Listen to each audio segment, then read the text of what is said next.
Hola, buenas tardes a todos. Estamos en un nuevo diálogo online, que ya sabéis que son estas charlas que venimos manteniendo desde la ACEC, la Asociación Col·legial d'Escriptors de Catalunya, la Asociación Colegial de Escritores de Cataluña. Estas charlas que venimos manteniendo desde hace, desde hace años, desde la pandemia, creo, con diferentes autores, muchas veces vinculados a nuestra asociación o otras veces no vinculados a nuestra asociación o vinculados a Cataluña, o de vez en cuando también algunos autores que nos interesan, que están fuera de nuestros ámbitos, también los invitamos a participar.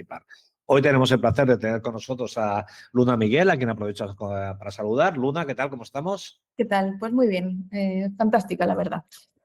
Bueno, vale, has ido a gusto tú. Me alegra mucho tenerte por aquí. Luna Miguel tiene una novedad editorial que viene calentita del horno, que es Incensurable, la editorial Lumen. Ahora hablaremos de esta novela, hablaremos un poquito, porque ya sabéis que últimamente venimos cotilleando o chafardeando en la vida íntima de los autores y les preguntamos cosas sobre su infancia y su adolescencia, estas cosas raras que siempre ando preguntando yo. Y nada, antes de empezar, solo recordaros que la ACEC es una asociación que defiende los derechos morales y patrimoniales de los escritores nacidos o residentes en Cataluña, independientemente de la lengua en la que se expresen, y que este Cedro, este acto, aunque está organizado por la CEC, está patrocinado por Cedro. Y dicho esto, vamos a arrancar. De Luna Miguel no voy a entretenerme mucho con la biografía porque entiendo que si estáis en esta charla es porque más o menos ya la conocéis y que os interesa y por eso estáis aquí escuchándola.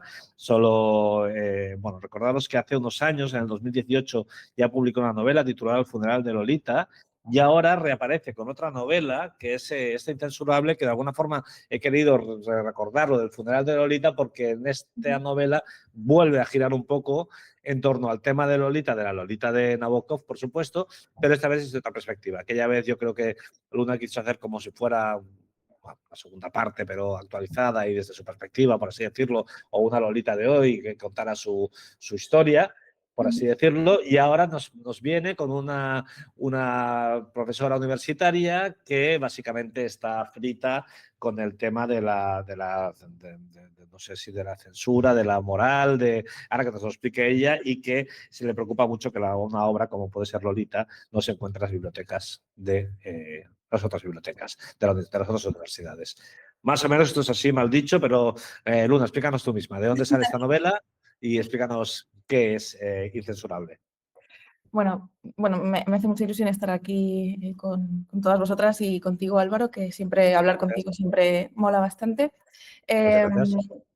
Además, te he estado escuchando mucho todas las charlas y presentaciones de la promoción de tu libro sobre los escritores, pues era como algo que me iba poniendo de fondo curiosamente mientras cocinaba, mientras tal, o sea, como que siempre contabais anécdotas nuevas y cosas que no estaban en el libro y como que se profundizaba en los ritos de la escritura, entonces era agradable ir siguiéndolo, así que te he escuchado mucho últimamente. Muchas gracias, me alegro mucho. Pues en realidad, para mí, Incensurable es un ensayo, no es una novela, aunque aparece en la parte de narrativa de Lumen. Yo siempre lo he concebido como un ensayo desde su nacimiento. De hecho, nace de mi club de lectura y nace de mi voluntad de explicarle a un montón de lectoras que nunca se habían acercado tanto a la obra de Nabokov como a la obra de otros escritores macho canónicos, cómo acercarse a ellos, porque realmente creo que muchas veces no tenemos, las lecturas que nos dan miedo son aquellas que nos han contado mal o aquellas que nos han dicho que tenemos que leer porque son canónicas, pero sin contexto alguno o sin una pequeña clave que nos ancle también a nuestra, a nuestra manera de leer, a nuestra manera de vivir también el momento político presente, etcétera, ¿no? Así que en realidad nace de eso, solo que, bueno, pues como ya sabes, a mí me gusta siempre dar un poco por saco, pues me metí en un personaje de ficción, me metí a escribir una conferencia, me metí a hacer una cosa que más que ensayo a lo mejor también podría ser hasta una dramaturgia, quién sabe, ¿no? En realidad es una larga conferencia de ciento y pico, de casi 200 páginas, ¿no? Y surge pues de una mujer que se da cuenta de que hay libros, y especialmente uno que a ella le importa mucho, que es Lolita de Nabokov, como tú has señalado, que ha desaparecido misteriosamente, ¿no? No sabemos si por censura o por magia. Entonces, bueno, pues ahí está la paranoia. Y ahí está la voluntad de divertirme escribiendo sobre lo que me apasiona. Que eso es algo que muchas veces, a veces ni siquiera nos damos cuenta de que nos podemos permitir escribir sobre lo que nosotros queremos y no sobre lo que se espera. Estupendo. Pues aquí queda para la gente, novela, ensayo o novela ensayística, seguramente, de Luna Miguel, para que le echéis un vistazo. Y ahora vamos a retroceder, vamos a coger el DeLorean, vamos a irnos al pasado y vamos a preguntarle a Luna si recuerda algún momento quizás epifánico o no, porque hay gente que te dice que tiene las ganas de ser escritora desde pequeños y hay otra que desde que nacieron, digamos, y otra gente que te dice que no, que hubo un momento en su vida que ocurrió algo que básicamente les destrozó la vida y les llevó hacia el deseo de ser escritores o tal. Queríamos saber, ¿tú tienes algún momento epifánico? ¿Es una cosa que siempre ha estado ahí? Cuéntanos. En cierto modo siempre ha estado ahí, pero hay una anécdota que casi nunca le cuento a nadie y por ser tú te la voy a contar. Aunque yo lo cuento todo, de luego. Por eso, pero bueno, está bien, no, espero no arrepentirme. Fue por envidia. Me encanta Estábamos esto. en segundo de la ESO. Yo había Sí. empezado a escribir más profesionalmente, entre muchas comillas. Piensa que es guerra de Irak, más o menos.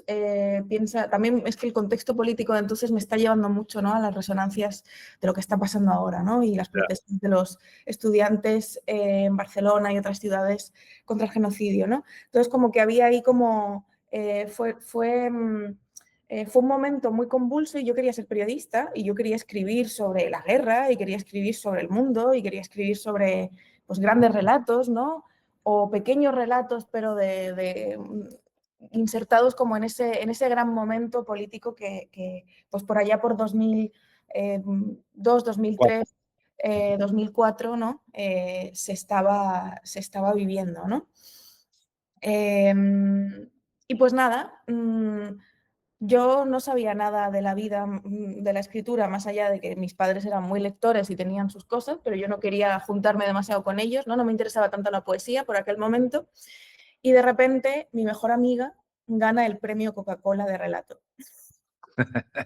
Mi Vale. mejor amiga del instituto escribe un relato precioso, también una historia de un niño, recuerdo, así como algo también bélico, ¿no? O sea, yo creo que estábamos muy afectados en esa época. Y eso en primero, segundo de la ESO, mi mejor amiga, de repente todo el mundo le aplaude, todo el mundo la felicita, le dan no sé si da un dinerillo, eso, no me acuerdo, ¿no? Pero gana un premio, ¿no? Se lo tenía calladísimo, yo también me lo tenía callado, casi nadie a mi alrededor yo creo que sabía que me interesaba ser escritora, ¿no? Y Ni entonces dije, siquiera tu amiga tampoco lo sabía. hablábamos mucho de libros, nos intercambiábamos libros, así como libros un poco prohibidos también entre nosotras, mucho Bukowski, mucha cosa así.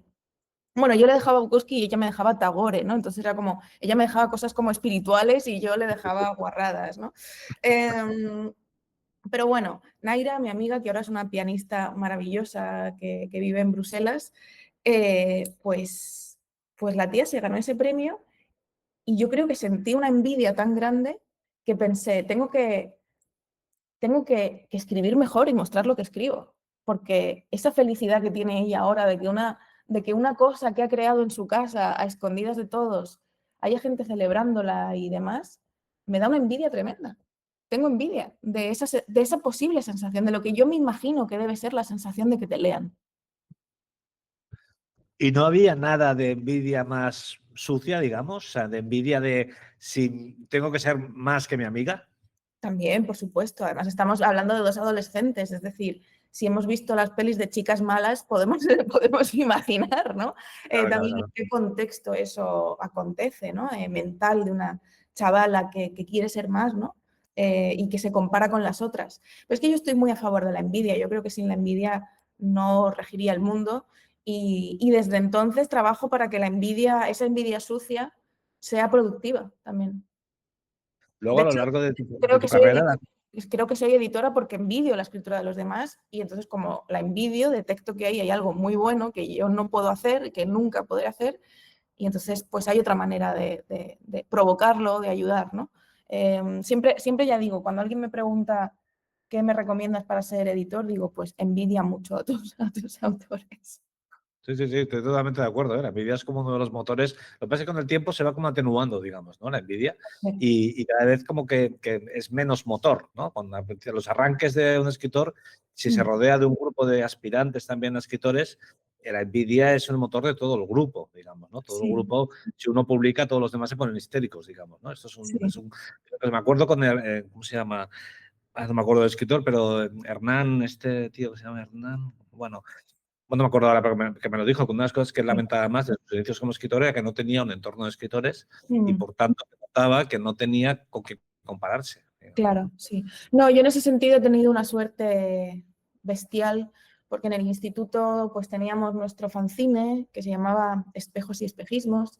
Además, como mi mamá tenía una revista literaria, pues ella nos maquetaba la revista, entonces era un fanzine, pero muy bien hecho. Muy Eh, bien. y ahí pues escribíamos todos, ¿no? Y hasta Pero la todos, ¿quiénes son todos? pues proponíamos a gente de clase que escribiera sus cosas y pues todo el mundo al final tenía un poemilla guardado por ahí, ¿no? Y ¿Pero qué clase era esa? O sea, yo digo mi clase, mi época, que tiene un poema y bueno, me escupe todo el mundo. O sea, todo el mundo tenía un poemilla. ¿Qué colegio era ese? pues el Instituto Alborán, el Instituto Público Alborán de Almería, o sea, no sé. Y esa vena de poetas que teníais todos? No, A ver, no, había poemas como muy góticos, que eran como, o no, había copias de versos de Extremoduro a muerte, ¿no? O sea, quiero decir que claro, claro, pero claro. a todo el mundo le inspiraba. Yo creo que estábamos tan entusiasmadas, mi amiga Rocío, mi amiga Naira y el que era el novio de aquella época mío, Jacinto, que era el gótico, pues, o sea, yo creo que de tan frikis que éramos con nuestros temas líricos, pues al final creaba cierto... Atraíais a otro grupo Atraía de de la gente. alguna manera, ¿no? Y al final, pues la gente quería mandarte sus cositas, sí. O eso nos creíamos nosotros, ¿no? A lo mejor, ¿sabes? En plan, seguramente se le ayudaba a todo el mundo muchísimo, pero estaba bien, te mandaban sus versos. Y antes de que esta amiga tuya ganara el concurso este de la Coca-Cola, tú no habías escrito nada antes.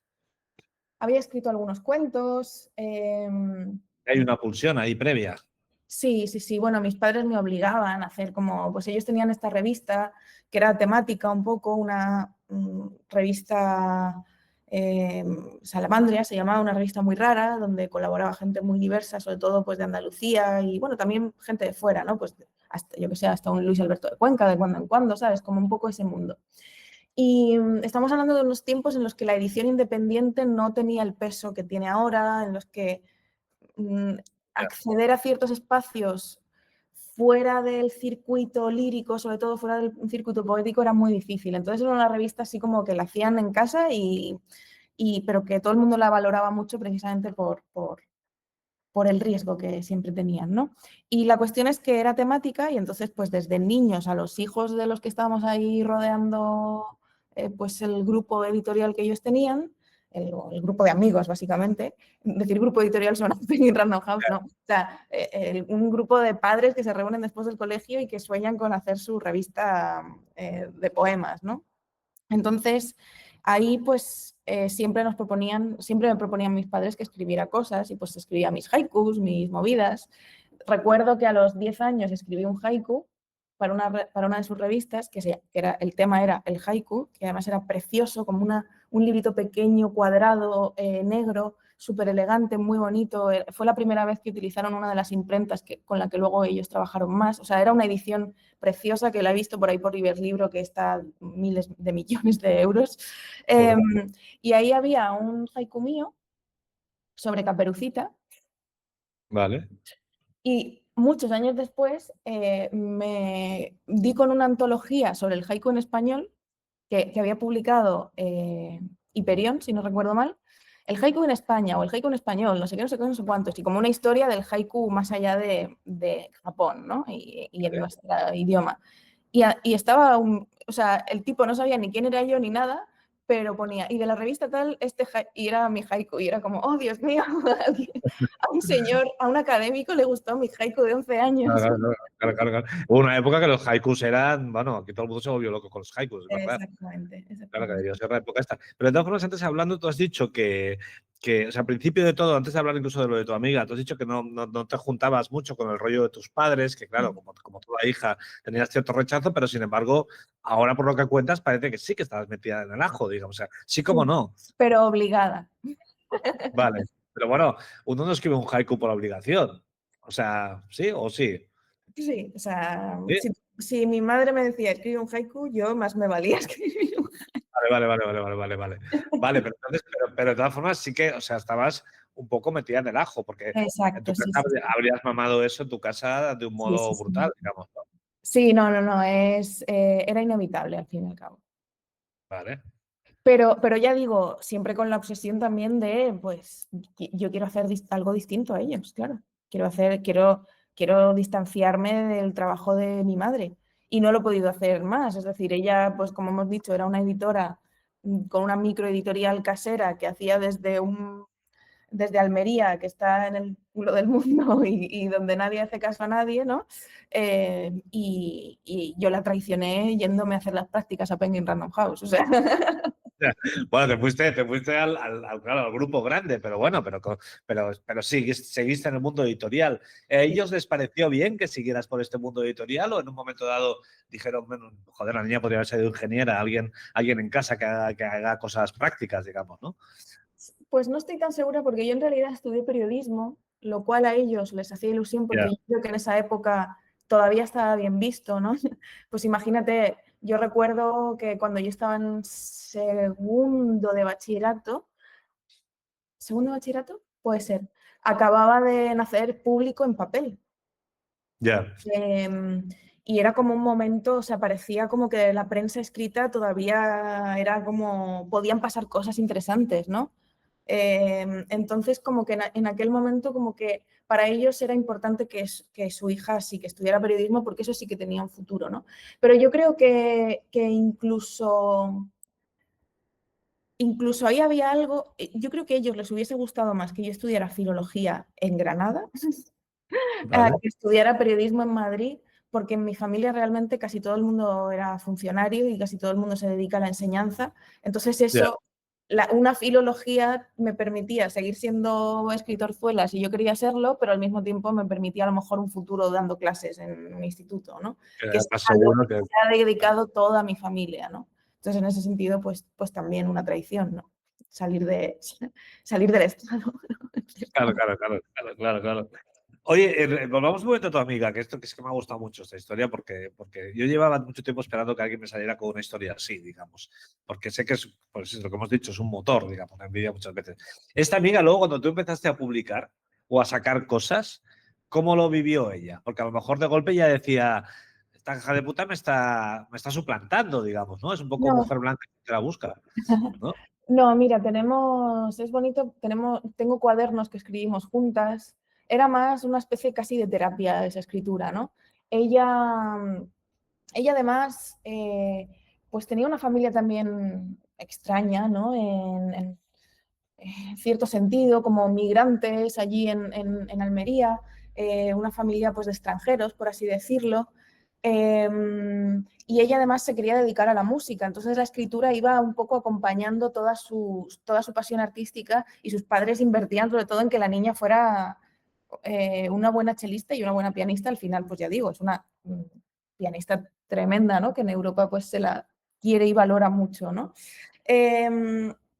Y entonces como que la escritura para nosotras era, yo creo que para ella salirse un poco del tema musical, ¿no? Ya, Y poder hacer ya, otra cosa. Y para mí también, pues, era también una especie de terapia en ese sentido, una especie de salirme de algo, no solo salirme de las figuras paternas pues que estaban tan pendientes, ¿no? De que su hija fuera excelente en cualquier cosa, ¿no?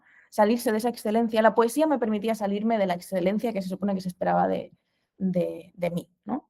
Me permitía contar secretos, me permitía decir cosas que nadie más iba a entender que yo estaba diciendo. Y de hecho, en esa época, pues yo estaba en mitad de una historia, de un lío con una persona mucho mayor que yo, y la poesía me permitía precisamente compartir estos cuadernos con mi amiga Naira y contarnos cosas a través de nuestros poemas. Ella quizá sus angustias también para con su familia y yo mis angustias para con el amor y la familia, pues era un lugar de encuentro ideal, ¿no? Lo que creo que evitó esa envidia, luego hay 1000 millones de capítulos más de envidia a lo largo de la vida, esos todos los que quieras los podemos sacar, pero en este caso lo que creo que evitó la envidia es que realmente la escritura no era un forcejeo de a ver quién lo hace mejor, sino, ostras, hemos encontrado el lenguaje para decir lo que nadie más puede saber que queremos decir a nuestros 15 años, 14, 15 Ya. años. El otro día hablaba con Raúl Quinto, que de hecho Raúl Quinto me estuvo diciendo la importancia que tuvo para él el Gaviero y cómo le impulsaron, digamos, a probar el terreno de la narrativa cuando él en realidad iba solo por el lado de la poesía y cuando estaba en una época muy perdida y tal, no sé qué. Y eso, claro, me hace pensar ahora que el chup chup alrededor de tu casa debía ser como de Raúl Quinto es joven, bueno, relativamente joven, pero debía haber todo el día en tu casa o todo el día tus padres con amigos que o eran escritores, querían serlo, o amigos del mundo de la cultura y tal. Ese ambiente también tendría algún peso sobre ti, digamos, ¿no? Sí, evidentemente veías todo aquello en lo que no querías convertirte. A ver, matiza esto. Pues yo qué sé, perdón, por Sí, el sí, sí. lenguaje que voy a utilizar, ¿no? Pero cuando de repente te viene un gran poeta a casa, o el que piensas, o se piensa que es un gran poeta, y lo que hace es estar, mientras tú estás en tu habitación y él está hablando con tus padres, editando su libro, lo que sea, el tío está molestando, metiéndose rayas, haciendo el capullo y casi insultando, ¿no?, a las personas que le han ofrecido publicarle un Sí, libro, pues de repente dices, ostras, vale, yo no quiero esto en mi vida, ¿no? claro, O, claro. Pero o habría otros también que serían correctos, no va a ser todo el sí, sí, sí, mundo. sí. No, pero Claro, quiero claro, decir que eso lo ves también. claro, Ves, claro, claro, claro, claro. ves todo. Entonces lo ves todo además desde la puerta de la habitación que abres así un poquito y te enteras de cosas, ¿no?, que Claro, claro, claro, de otra claro. manera no habrías visto, ¿no? Entonces, como he visto a poetas borrachos desde muy pronto, Sí, pues yo iba prevenida cuando salí de casa, ¿no?, de lo que era también el escritor, al que ahora llamo el escritor macho, y de lo que era también pues el poeta egocéntrico y, pues sí, sí, egocéntrico y creído, ¿no? Luego había cosas magníficas. De hecho, el otro día estuve en Back to the Book, el festival este de Madrid, de sí. editoriales independientes, y nada me hizo más ilusión que de repente entrar por casualidad, encontrarme con otro amigo y que me dijera, va a haber una charla de Ana Gorría, la poeta, que ha publicado Sí. este año también Tiempo Profundo en H.I.O. Eh, un ensayo también maravilloso. Y, y claro, yo a ella la conocí pues porque fue también autora, ¿no?, del Gaviero y autora de Mis padres. Y yo entré en esa charla y yo creo que ella no me vio. Yo iba con mi hijo, que era difícil un poco detectar, llevamos yo que sé, 20 años a lo mejor sin vernos. Y de repente pues yo me quedé en un ladito tal y me hizo una ilusión tremenda que ella, hablando de también un poco a lo Raúl Quinto, ¿no?, hablando de sus inicios, citara constantemente, ¿no?, lo importante que fue para ella encontrar una editora de poesía que le permitía hacer locuras dentro de sus libros, ¿no? Insisto, ¿no?, en esa libertad, ¿no? Yo si destaco algún aprendizaje de esa época es la libertad que se proponía, o sea, lo que algunos de los autores que tuvieron relación con mis padres velaban por una libertad en la escritura que de otra manera yo no hubiese conocido. Por un lado estaba esa parte mala pues del escritor egocéntrico, rayístico, y por otro lado estaba pues la conciencia de que también había una serie de personas en un ambiente súper underground, muy distinto a lo que se supone que era el centro en aquel momento, que eso a mí me daba también pues la libertad de pensar, eh, voy a poder, ¿se puede hacer lo que una quiera? A lo mejor sí.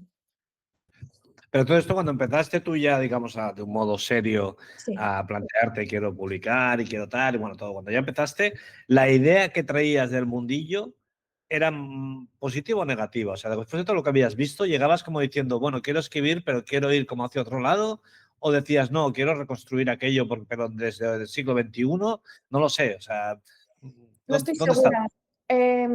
Es que se me mezclan en la memoria muchas cosas, Álvaro, porque tendría como que ir o sea, ahora de repente como que todo me ha llevado, imagínate, he mencionado las palabras guerra de Irak, es decir, o sea, Ya, ya, ya, de claro, claro. repente estoy yendo a, no es tan atrás, pero para mí me parece muy atrás, ¿no?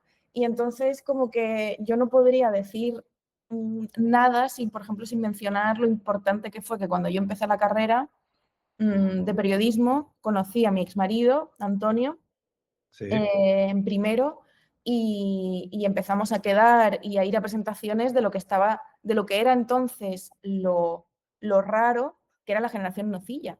Ahí ya, conocí a, de repente ahí descubres a Gabriela Biener, de repente ahí descubres una serie de cosas.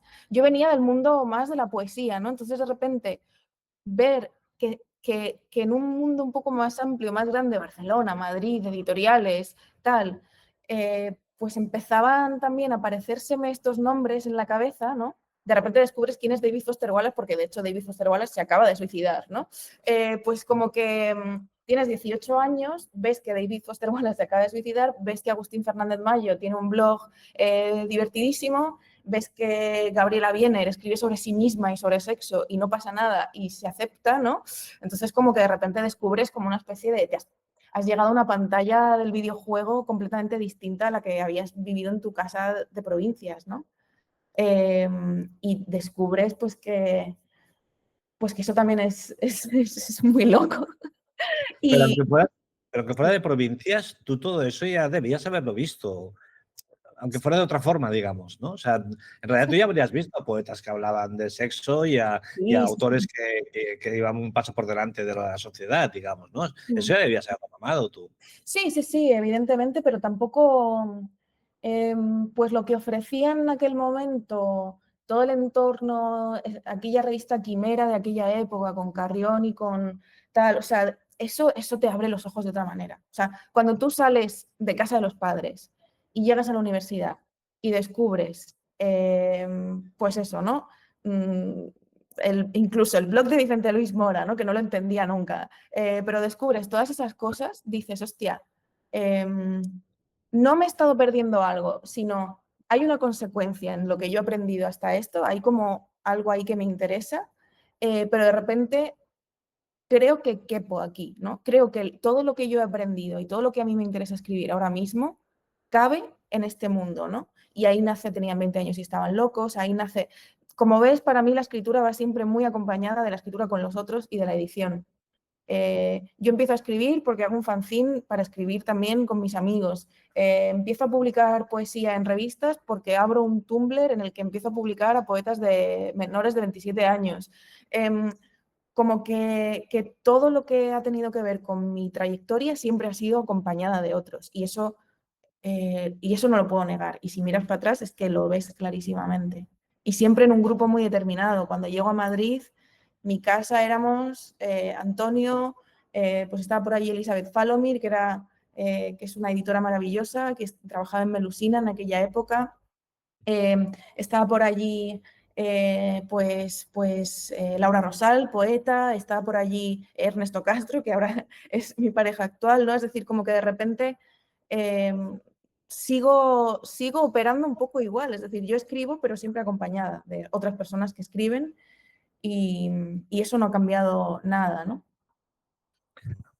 Permíteme que volvamos un momento para atrás otra vez, porque en el fondo me interesa como ir un poco más para atrás a mí, aunque la conversación está yendo hacia allá adelante. Pero aparte de eso que tú montas en el colegio y con bueno y ese fanzine, el que la gente se apunta y esa clase llena de poetas, que esto me ha hecho mucha gracia, digamos, no me has hablado de profesores. ¿Hay algún profesor que te estimulara o lo Sí, contrario? Me he encontrado muchos autores que me dicen, profesores que les decían que literatura eran muy malos y que también les estimularon por la vía negativa, digamos, ¿no? Los sí. profesores, ¿qué tal en tu caso? Bueno, mira, justo hace poco murió un profesor con el que yo tuve una relación muy rara porque se llevaba muy mal con mis padres, pero conmigo se llevaba muy bien, que era el que llevaba el aula de poesía de Almería, José Andújar. ¿Vale? Pues, él dirigía un espacio más convencional en la ciudad en el que invitaba a grandes yo piensa que allí yo vi a Valente de niña, ¿no? En ese aula de poesía. Ya. Eh, probablemente uno de los primeros recitales de poesía a los que yo he ido en mi vida es Valente, en el aula de poesía de Almería, y el tío que dirigía ese aula luego fue mi profesor de literatura universal. Y en literatura universal estábamos mi exnovio el gótico, un chico ruso, y que decía que era, después de Tolstoy, el mejor escritor ruso, de sí mismo a los 14 años. Ilia se llamaba, maravilloso. ¿Ha ido a algún sitio? ¿Lo sabes de él o no? No mucho, de cosas en redes sociales y demás, de cuando en cuando nos escribimos. Entonces, en literatura universal casi estábamos porque nos dejaron estar, porque éramos 3 alumnos realmente, ¿no? Y tengo un muy buen recuerdo de esas clases porque de repente todo lo que yo había leído por fuera, en plan picando así como de la biblioteca de mis padres, de repente él le dio un contexto, ¿no? Y de repente yo sabía un poco más qué era el romanticismo y en qué se diferenciaba pues del simbolismo, ¿sabes? O sea, como que de repente podías poner en una línea temporal todas las voces que tú habías escuchado y que de repente ya podías trazar como una especie de línea, ¿no? De tiempo en donde todos esos nombres se situaban. Y eso me ayudó muchísimo. Y entonces yo nunca le enseñé mis textos a José Andújar, pero él sabía que yo escribía y, y me ayudó mucho tener un profesor que también, no sé, no quisiera leer lo que yo escribía, sino que simplemente me daba lecturas. Pero es curioso que se llevara mal con tus padres. Sí, sí, sí, Ahí hay una historia rara. sí. A ver, ciudad pequeña, unos Ya. tienen un ciclo de poesía, otros tienen otro, pues, ¿sabes? Sí, sí, sí. Claro, pero que en el ayudarte a ti puede haber un punto de venganza ahí, o un punto de. Puede No, ser un instrumento tú hacia tus padres, digamos, ¿no? no lo sé, no lo sé. Luego, además, me he llevado muy bien con él en los años siguientes. Hace poco, por desgracia, murió. Y justamente hace poco me llamaron para dirigir el aula de poesía de Almería. Entonces, fue hermoso, la verdad. Porque además, Y luego, fíjate, ya no estaba ninguno de los dos. No estaba Ana del Gaviero y no estaba José del aula de poesía. Entonces, ese hueco pues me hizo ilusión, ¿no? Poder seguir permitiendo que hubiese poesía en la ciudad, aunque yo esté a tantos kilómetros, ¿no? ¿y alguna otra persona que te tendiera una mano o que te diera un espaldarazo en tus pretensiones literarias cuando eras pequeña? Pequeña o adolescente, lo que fuera, vamos. Elena Medel. Elena Medel, ¿vale? Bien. Elena Medel era adolescente como yo, básicamente. Ella gana el premio que le hace conocida cuando ella tiene 16 y yo 11. Es mi primer bikini eso, ¿no? Exacto, sí. Vale. Y mi primer bikini pues fue impresionante también. Fue para mí caer en ese libro y tenerlo firmado además en esas fechas, ¿no? Es una locura, ¿no? Cuando miro para atrás y digo, ostras, han pasado tantos años. Y éramos las dos unas niñas, ¿no? Entonces, Elena Medel no es solo alguien que un día me dijera, que se entera de que una chica de Almería escribe poemillas en su instituto y ya, sino que me dice, tengo un fanzine que se llama Varsovia, Hostia, ya ves. Claro, claro. ¿te gustaría mandarnos unos poemas? Y me publica por primera vez en un espacio que no es digital y en un espacio que no es de la revista de mi familia, ¿no? Claro, claro, claro. Y desde entonces, o sea, todos mis libros de poesía han salido en La Bella Varsovia, ha sido mi editora durante más de 20 años y es una gran amiga y evidentemente, pues otra vez la amistad asociada a la posibilidad de la escritura. O sea, de Ella, repente, ella- ella sí, tenía 16 y tú dices, ¿cuántos? 11. Tú 11. Y cuando tú publicas en su revista, ¿tú Más tienes adelante, 11 todavía? yo Ah, tendría como 14 o 15, sí. vale, Pero vale. ya había el Messenger, tío, que Ya, era claro, claro, la forma de claro. comunicación de la época. Claro, claro. ¿Y ella cómo llega a ti? Por a través del Gaviero sería, ¿no? ¿Cómo llega a ti? Pues en una feria del libro de Almería ella vino a presentar su libro y como era prácticamente de mi edad, o sea, a ver, en esa época hay más diferencia, ¿no? Porque una es del Claro, 85 y claro. yo soy del 90, pero Claro. igualmente, si lo piensas, pues somos la misma generación, ¿no? Y lo seguimos siendo, evidentemente. Pero a esas edades la diferencia es brutal. O sea, una niña de 16 no se habla con una de 11 normalmente, Sí, porque le parece una cosa, ¿no? exacto. Pero mis padres compraron su libro para mí y ella me lo firmó a mí y desde entonces, pues ahí se quedó la relación. Vale. Y ahora ya no está en Varsovia, ya, ¿no? Eso es, sí. Y ahora tu futuro está ahí, ya se verá, ¿no? Ya se verá, sí, sí, yo pues, o sea, yo es que soy muy fiel a pesar de que haya gente que piense lo contrario. Mis amigos son los mismos de siempre, mis editoras siempre son las mismas, eh, las casas en las que quiero estar y en las que quiero ser autora son casi siempre las mismas y, y mi admiración por las personas que me han ayudado desde hace tanto tiempo, pues sigue intacta, ¿no? Entonces, yo creo que he tenido mucha suerte.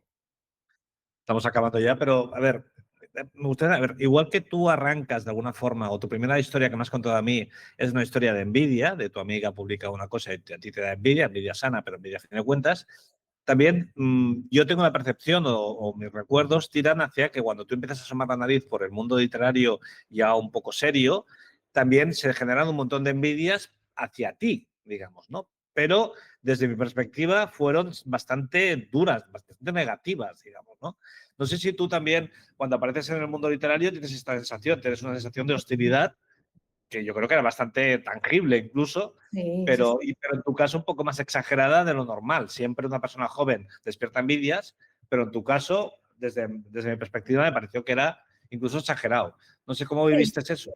Yo nunca me voy a quitar, cumpla los años que cumpla, estando mi madre muerta y mi padre desaparecido en combate desde hace más de una década. Yo no me voy a quitar la losa de hija de.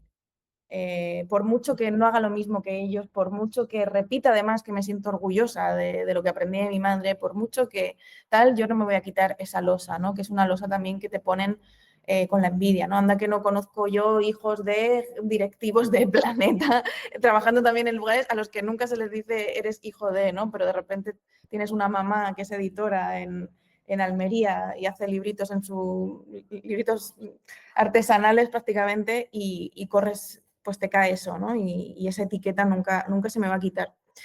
Por otro lado, fue el tema que ya lo hemos hablado, ¿no? Pues con todo el tema de tu libro, ¿no? Y la cosa de la masturbación y demás, pues ahí ha sido como una cosa recurrente, ¿no? Casi de risa, ¿no? Pero yo he querido insistir en esa risa, he querido insistir en esa... si esto te hace risa, será porque algo hay todavía que... y todavía hay un tabú ahí, ¿no? En el que seguir ahondando, ¿no? Y si te da risa mi vida porque escribo sobre sexo, pues lo siento mucho, ¿no? Yo voy a seguir ahondando también en esto.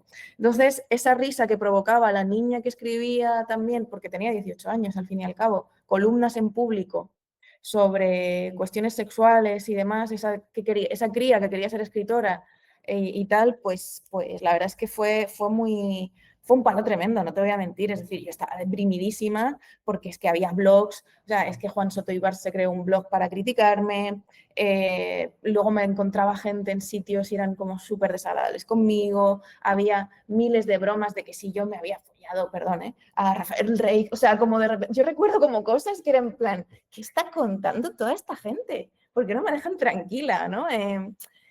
Pero ya como que te instalas también en ese constante cosa de la provocación y del tal, y ya no puedes salir un poco de ahí, ¿no? Entonces también tienes que buscar la calma dentro de esa movida. Iba a decir de esa injusticia, no sé si es injusticia o no, el mundo es un poco así, pero sí que es verdad que fue doloroso y todavía mirar atrás lo sigue siendo en cierto modo.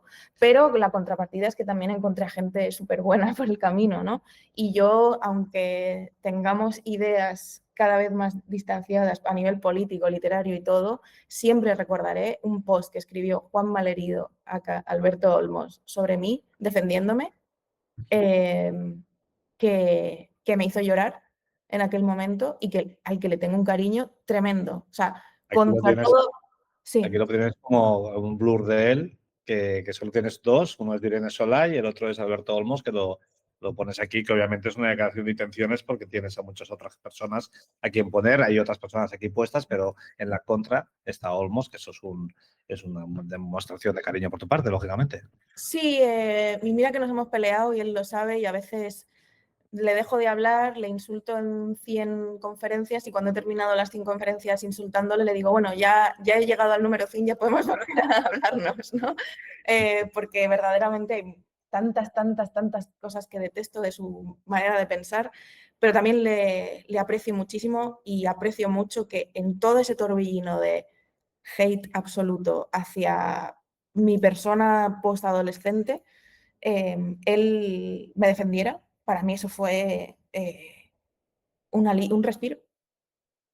¿Has percibido tú, has visto, no sé si has percibido que hayas salido en las nuevas generaciones alguna chica que pueda ser como tú en la generación nueva, digamos, y si has percibido unos ataques similares o que es que realmente el mundo ha cambiado o que es todo un espejismo y que estos ataques se siguen reproduciendo con la misma salvajada? O a lo mejor es que no ha aparecido nadie que tenga exactamente el perfil que tú representaste en su momento, digamos, ¿no?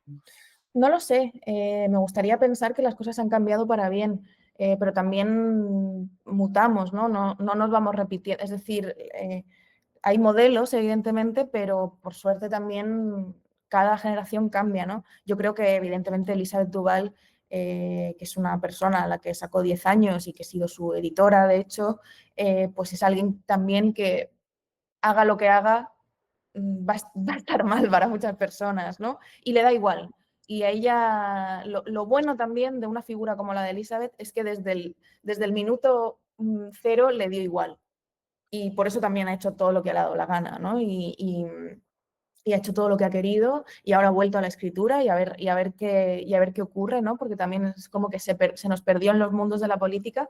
Pero yo creo que sí que es cíclico y que cada 10 años pues pasa algo así, ¿no? Siempre llega alguien muy nuevo o muy joven o que te parece muy inexperto, que te parece injusto que tenga atención y entonces, y al que envidias, y entonces como lo envidias, pues lo machacas, ¿no? Insisto nuevamente, quizá también quería contarte esta historia de la envidia porque insisto en que creo que es el gran caballo, ¿no?, de batalla de la escritura, pero también creo que es tan sencillo revertirla y convertirla en algo bueno que nos sorprenderíamos si del mismo modo que tenemos rutinas para levantarnos y escribir y hacer siempre lo mismo y ser mejores en nuestra escritura, si nos preocupáramos por ser mejores también con respecto a nuestras envidias y odios insanos, la cosa iría mejor. Oye, dos preguntas y te dejo libre. ¿Tienes alguna imagen que cuando pienses en ti de pequeña, con algo vinculado a los libros, sea como la imagen que te representa? O sea, yo, por ejemplo, tengo una imagen mía de un sitio donde veraneamos, en un pupitre que había, una especie de pupitre que había y tal, yo escribiendo cosas y tal. ¿Tú tienes alguna imagen que sea tu imagen de la infancia, por así decirlo? O adolescencia, cuando quieras buscarla. Y si no la tienes, no la Pues tienes, ¿eh? sí, Reyes Magos. La Sí. casa de mi abuela se llena, o sea, son muchos hermanos, mucha gente, muchos primos, tal, todo petadísimo de regalos, pero idílico, ¿no? Como de película, ¿no? De todo lleno de cosas.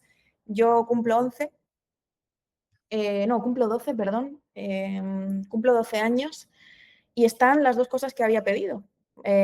Aparte de muchas calcetines y movidas, están las dos cosas que yo quería, que era la muñeca Bratz que me faltaba, las Bratz, que son estas de los labios, Eran aquellas, sí, me acuerdo, de muy delgadas, ¿no? Con una cabeza grande, sí, sí. y una antología así de tocha de anagrama con la obra de Bukowski. Esa es mi imagen de aquí termina, aquí sigue estando mi infancia y mi adolescencia, y esto soy yo, una muñeca Bratz y Bukowski. Y otra pregunta última ya. ¿Los escritores nacen o se hacen? Un poquito de todo, ¿no? Como en todas las cosas. Se nace, pero hay que trabajárselo. Y Sí. si se hace, pues es como si se hubiera nacido. Entonces, hay que ver en qué lado estás, pero en cualquier caso hay que trabajárselo. Estupendo, ahí perfecto. Solo le recordamos a la gente que hemos estado hablando con una Miguel, que acaba de publicar Incensurable en Lumen, esta especie de novela ensayo sobre las cosas que podemos y no podemos leer y cómo estamos censurando nuestra propia cultura. Y nada, darte las gracias, Luna, porque sé que yo siempre ando entrometiéndome donde nadie me llama. Gracias por haberme contado estas cosas privadas de la intimidad de la juventud y de la adolescencia y de tu infancia y que nos vemos en otro momento cuando tú quieras. Fantástico, pues muchísimas gracias. Muchas gracias a ti, Luna. Nos vemos.